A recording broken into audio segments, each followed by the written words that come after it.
Joe, Gage, Max, and Joe. Gage, Max, Joe, Gage, Max, and Joe.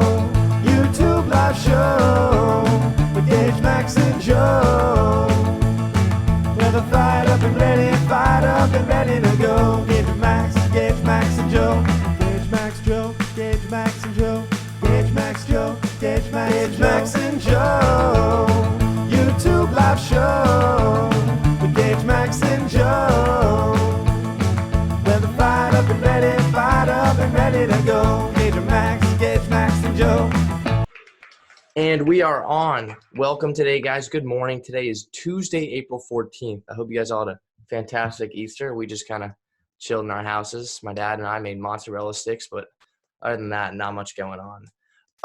But first, before all that, good morning, Joe. Good morning. How are we doing? Good morning, Max. Good morning, Gage. And also, before we get started, I want to say happy birthday to my mom. The 14th is her birthday. So Happy birthday, Shelly. From you guys, yeah. So. Well, actually, Max actually had a interesting weekend. Max the Bounty Hunter, a little series there, huh? Yeah, second moped of mine was stolen from me, and I'm 2 for 2 on moped recovery within a week's time on both of them. This one, in less than 24 hours, I had it back in my possession. So that he climbed the second story building to get to your place. Yeah, it's kind of gnarly. But That's yeah. nuts. Jeez, these days. So I want to clear something out of the air. We've been hearing a lot of stuff about Rado. We put Rado in the show. Rado is included in the show, but he's behind the camera work. He's our marketing man. Yeah. Our Elon Musk, Exactly. if you will. Yep, we're the astronauts. We're the Tesla astronauts. Yeah. So we decided to film the show. Before we get into our guests, we have a wonderful guest, AVP professional, Katie Spieler, UH alum. UH alumni. UH alum, yeah. Before we get into that, we want to go into a little segment, and it's called Jock Doc. Chuck Doc. Check. Jockity Doc Dockity. Bears. Chuck Doc. Welcome to Jock Talk. Let's do it. So Jock Talk, what we're gonna do, we're gonna take a topic. We're gonna choose a non-generic topic, hopefully, and kind of dive into that. We want to give you guys the insights of what it's like to be in our positions and what we've kind of gone through, our experiences. Soon we'll start reaching out to you guys about it, but let's get started here. So for today, what we're gonna do, we're gonna be what it's like being on a successful college team. That can be a very vague question, but I mean, you hear a lot of answers like, "Oh, it's great," and all this, but we kind of want to go in the pros and in the cons. Mm-hmm. Let's start with the pros here. The pros of being on a successful collegiate team, men's collegiate team. The biggest thing is when you win, everything is better. The team, the chemistry, the food. Coaches are happy, the fans are happy. Food's much better. Exactly, the food's much better. Everything in your daily life ups. I mean, you walking into a gym and you know that you guys are the best team in the gym. You know what you guys are capable of. There's really nothing. I mean, other than that. What comes with that is when you're on the road and you go play teams, you know that for the most part, 50-60% of the matches, you're gonna be in and out of the gym in 90 minutes, and that's really tough, I think, in certain situations. Yeah. But I think for sure. I think for sure. And also, I mean, you're getting away with a lot more stuff, to be honest, whether it's individually or team. I mean, let's see if you're not doing well off the court or just even in the classroom, the coaches, I mean, it's a political sport at most of the time. If you're not doing so well, but you're really vital to the team and the team's doing well, you're getting away with a lot more stuff rather than if you're a losing team or an average team and you're performing that way. Especially recently with the NCAA ruling in their the coronavirus or whatever they call them, the Corona seniors, is that what they're calling them? Yeah, I think. And so when you see the top level programs, and this is any sport, but especially in men's volleyball where we have 4.5 scholarships, some of these coaches with their best players, whether I'm sure Gabi Garcia or these guys or for example, Rado Parr putting up at Hawaii, they're going to do whatever it takes to get him back. And they'll push the envelope for sure. I mean, you'll see. I mean, I don't think there's a lot of stuff in all NCAA sports that's going on underneath the table. That is just that NCAA wants to say they keep a clean slate, but I'm sure they caught wind of something and they're choosing not to kind of to bring it to surface. But I mean, that's just with all sports. Let's go a little into the cons though. Cons. I want to start this out with, there's a quote in The Dark Knight Rises called from Bane, and it says, Classic. classic, as all volleyball quotes come from. Victory has defeated you.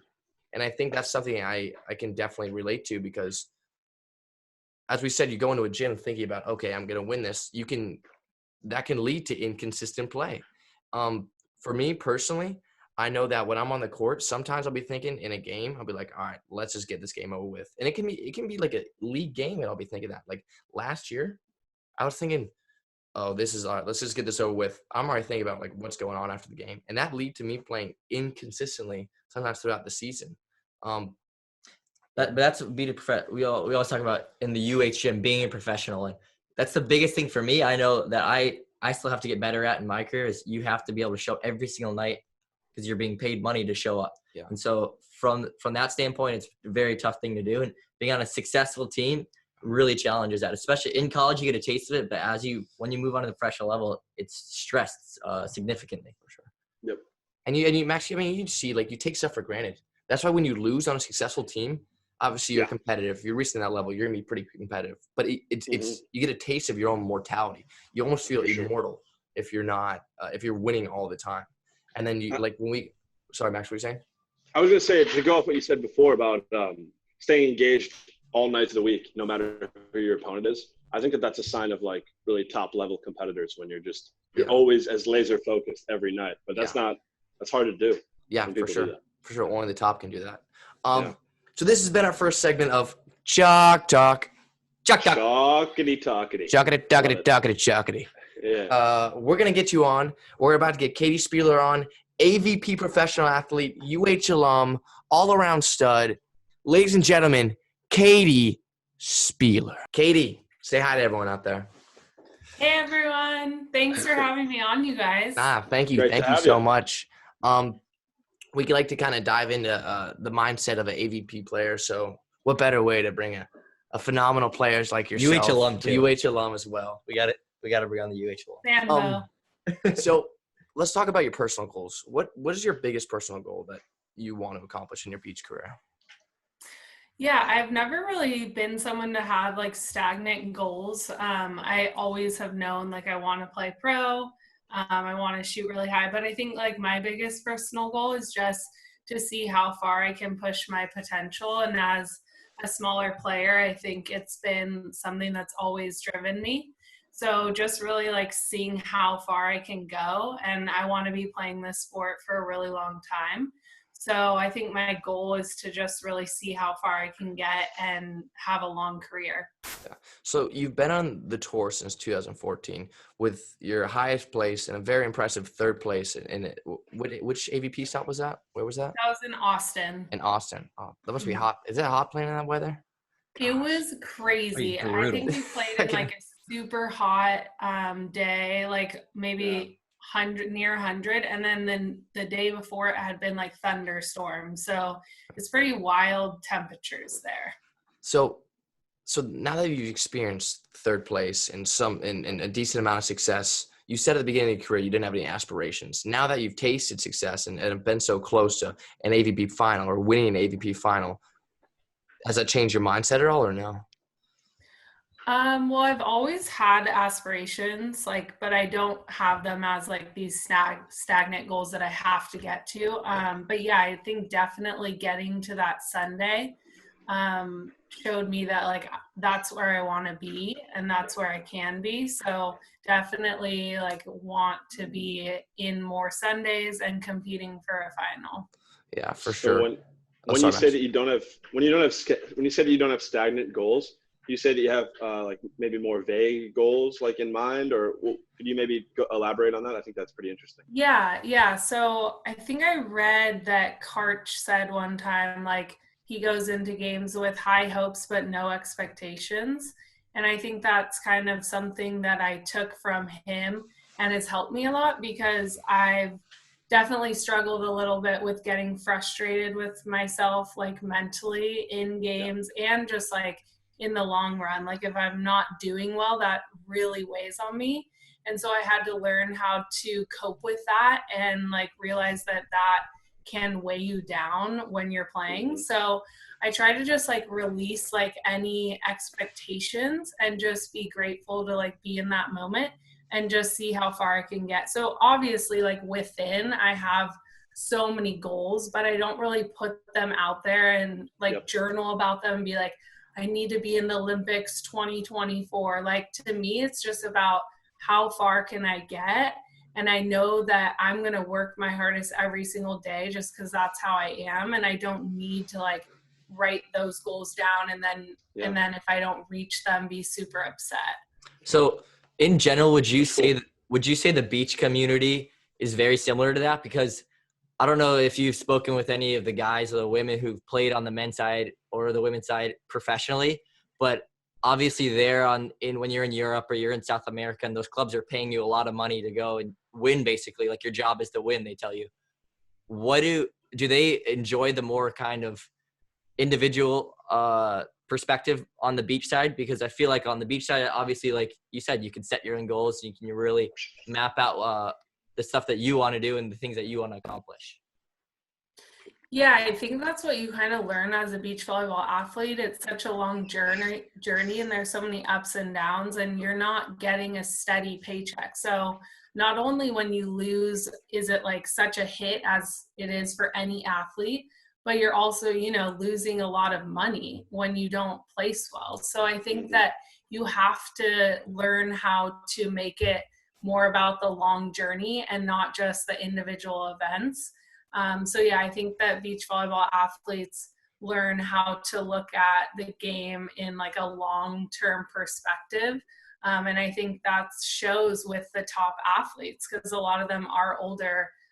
Carrie Walsh right now, Brooke Sweat, April Ross, they're seeing their success like past their 40-year mark. Ridiculous. And that's a really cool thing. So I've seen that you've, over the years, you've been, as I mentioned before, would be, if the AVP continues in the summer, your 6th season, I think? Sixth. So the 2014 was the first time I qualified, but I don't really consider that like my start of my professional career just because I was still in college and that was, one tournament I qualified for. So I would say I've been playing, this would be my 4th season on the beach because I started like right after college and then I played 3 seasons and then this would be going into like my 4th full season. So being that you've been around the game so much, we were doing some research and we saw that you switched partners a couple times. What goes into, we see, as you know, we see partnership as kind of a marriage when it comes to volleyball, or just any sport. And when you guys break up, does it sometimes get ugly? Have you had experiences of that? Or what is it kind of like when you see them around the beach community sometimes? Yeah, I've been really lucky because when I started playing professionally, I was playing with Carissa Cook, and we actually played together for 3 years. So right out of the gates, I didn't have any partner switches, and I was so lucky. And Carissa is so loyal and great partner and very honest and open. So that was super easy, like first taste for me. But then I did see a little bit more of partner switches after that. And it was really difficult. So I definitely prefer like sticking with someone for a while. It is like a marriage. So it's kind of like you're getting divorced, like all over again if you are constantly switching partners, which is not fun. I would not want to get divorced in real life after partner switches. I can only imagine. I can only imagine it. Sometimes it's got to be mutual though, right? Like sometimes it's not ugly. Okay. Well, totally. Like I think something Carissa and I talked about was we had so much success together, but we on paper weren't like the ideal partnership. She is smaller and I am too. So for her, she was maybe looking at split blocking or playing full-time defense. And I was also looking at maybe getting like a bigger blocker. So we had so much success and in those 3 years, and we were kind of ready to take that next step individually. So we talked about it a lot. And I think that's like the best kind of end to a partnership you could hope for. But even that was hard. I miss playing with her so much. And but when it's not good, it's not mutual, it is not fun. I've only had that one time. and I would like to avoid that. We can imagine. Well, before we end the call here, we're going to give you a little time to kind of promote and talk about the club beach scene or club beach of yours that was East Beach Volleyball, right? Yeah. Would you like Yeah. to kind of say a few words about that and in the summer and the let's hear it. plans? We'd love to hear it. How many kids do you have down there? So we started pretty small. I started right out of college, and we based it off Patty Dodd's Club in Manhattan Beach. So it was really flexible, so kids could play other sports. So it was more like a drop-in academy, like players would come whenever they wanted. But I restructured it a little bit to start out this past fall. And we actually had like 50 kids at every practice coming regularly. Wow. And that was awesome because when I was growing up in Santa Barbara, I was pretty much the only kid down at East Beach, and I would just play with adults and whoever would play with me. But super cool to see like just 6-7 courts filled with kids every evening playing with us. So That's really yeah. cool. Awesome. Yeah.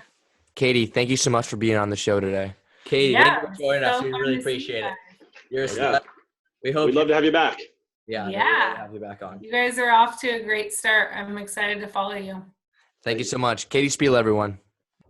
Yeah, I think that was pretty interesting. Definitely interesting to great. see how she obviously has the confidence to play at a high level, but also is not focused on the out goal. She knows she can come into a match, but still at the same time. I think that's a beach community, a lot more chill, but still very, very cool. 100%. When you see like the beach community, Gage and I, we played a lot of tournaments when we were young down in Santa Cruz, down in Manhattan, and the community as a whole is a lot more chill. And I was talking a little bit about it that she, in terms of the partner breakup situation, that's a tough situation. That's really the toughest situation in the beach community you'll have to face because it's such a family, I know, and people just want to be out on the beach and enjoy it and out in the sun and being with their friends and family. And so dealing with that partner breakup, I know for her is really tough because she is such an awesome person. She doesn't want to be in a position where she has to confront somebody with that. So I can understand.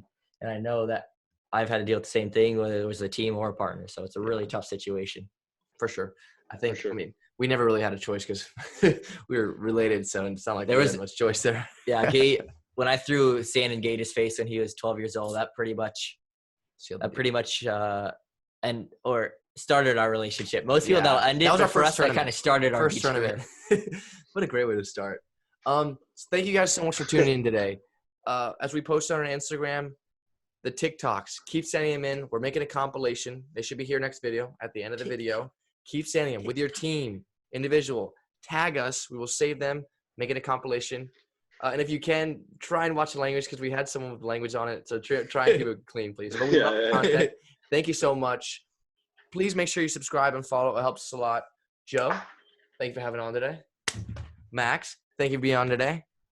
Gage here, out of system, checking out. Thank you very much. Shoots, y'all.